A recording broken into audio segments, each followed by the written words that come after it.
Well, President Bola Tinubu on Thursday held an emergency meeting with prominent traditional and religious leaders at the Aso Rock Villa, Abuja, as part of efforts by the government to ensure that the planned hunger protests slated for the 1st of August to the 10th is averted nationwide.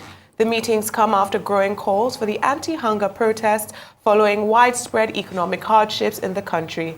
The protests, which are being organized under the hashtag End Bad Governance, have gained significant traction on social media, even as the organizers remain unknown. With no group officially claiming responsibility, President Tinubu condemned protest sponsors and affirmed his government's commitment to economic recovery and security improvements. Arise analyst Dayo Sobowale joins us now for a discussion on this. Thank you for joining us on Newsday, sir. It's a pleasure of being here as usual. Right. Thank you. Now, the protests have been threatened. The president has called for calm. He has said that although Nigerians have a constitutional right to protest, anything that leads to violence will be stopped. The military has also released a statement, and so has the DSS. Do you believe that these threats against violent protests, do you believe that the posturing from the government and the security apparatus, do you think that they are threatening Nigerians who want to use their civic rights in order to protest their current economic situations? Do you think? Right. Yeah. We should separate appeasement from threat and look in the direction of where either is coming from. Is it the government threatening protesters or protesters putting the gun to the head of government? What the traditional rulers, many concerned senior citizens have done is to appeal to people that even if you must protest, you don't get violent. That's what even the president said. What he said was that no government will tolerate violent protests, which is what government is all about. Government should not be seen as kowtowing, you get me, to threat. So what you just said, they are putting, the threat is from the protesters, and it's a very grim threat. They are threatening to be protesting for 10 days. Of course, legitimately they have the right, and lawyers, eminent lawyers, have said they have the right. But I have not heard anybody say that they are at liberty during the protest to destroy people's property. You remember what happened during SARS? The protests were hijacked by people who destroyed government property. Nobody wants that to happen. Even the youths who organized the protest there never expected it.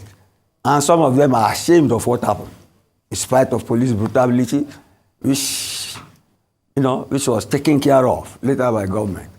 So I'm for democracy. But like I said here sometime, everybody has the right. Your right ends where my own nose begins. If everybody has the right and then we all exercise our rights simultaneously, there will be anarchy. Let's leave it at that for now. Okay. Last time we discussed this, Mr. Sobowale, I do recall the advice that you gave to the administration was to move faster. That's right. So from what we're seeing so far, does it appear as though they're taking your advice or just trying to ensure that they can control the potential protests that might happen next month? The government, from my own point of view, on a lighter note, is literally scared. You get me? About the prospect of this thing getting out of hand. And I don't blame it. But then, like I said earlier, the fact that government seems to be appeasing, to be appealing, does not mean that government is impotent. It doesn't mean that government is impotent. It is the duty, the right of government. Just as the protesters have a right of protest, it is the right of government to maintain law and order in its territory by force. That is what government is all about, the political science. So no government can preside over its own liquidation just because people are exercising democratic rights.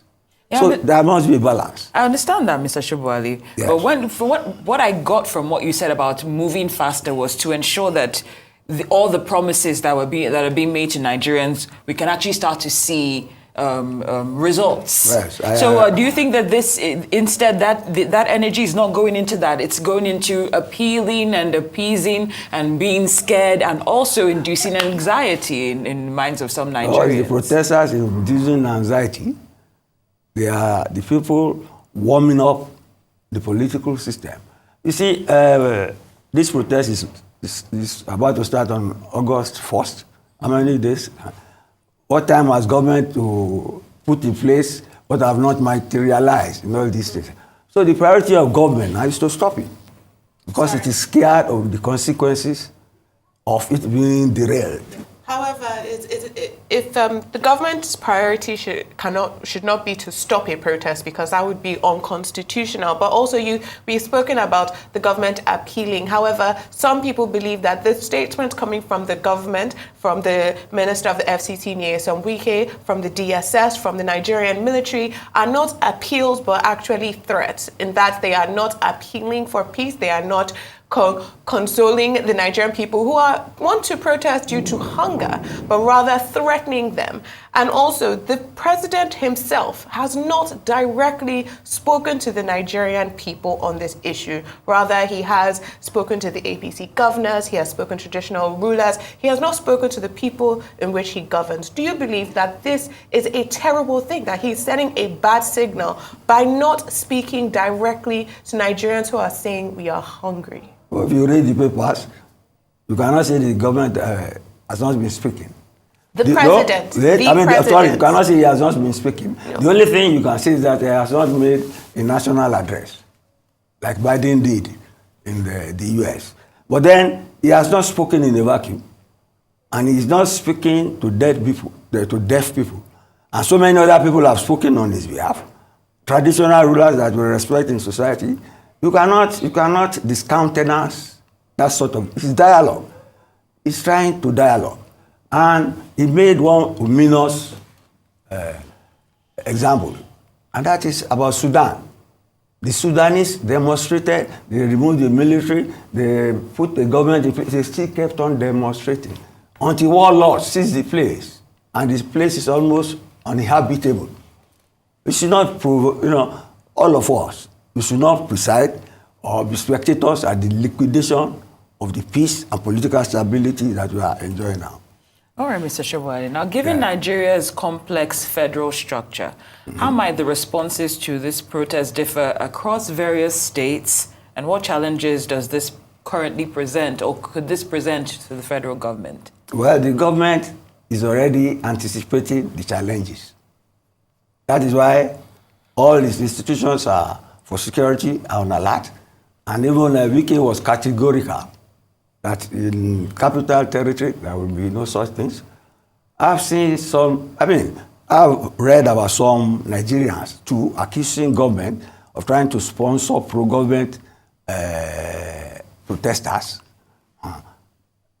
I don't care whether government sponsors it or not. But if some people think they will close down the country, and some people feel they cannot close down the country, it's a conflict of ideas. It should be resolved peacefully, whether they demonstrate left or right or wherever. Everybody has the right to demonstrate, and you are entitled to your opinion. You get me? And you see, it's not yet time to offer maybe what I think are solutions. What is important now is to douse the tension in the land in the next 2-3 days. So that because you may be thinking maybe government is crying wolf where there is none, and then it turns out like it was during SARS, which I hope God forbids. Next. Okay. Just very briefly, because you said you don't care if government sponsors pro-government protesters. Please, can you explain? You don't care if government... I don't, yes. Look, what money would they use? These protesters, yes. Do they have your mandate to close down the nation for 10 days? Do they have whose mandate? Your mandate. They have their own personal rights. I have my own personal rights. Their right to protest is also I've just expressed an opinion. Yes. You want to tailor it or doctor it? No, I'm asking. That's what I just said. Yes. I said I do not care if government sponsors pro-government protesters, just like I even do not care if anti-government protesters get on the road, as long as there is no violence. Okay. And as long as they don't hold all of us to ransom. But they have as much right as I have, and their freedom, again, should end where my nose begins. Well, we'd like to thank you for your analysis as always. Arise News analyst, Mr. Dayo Sobowale, thank you for joining us here on Newsday.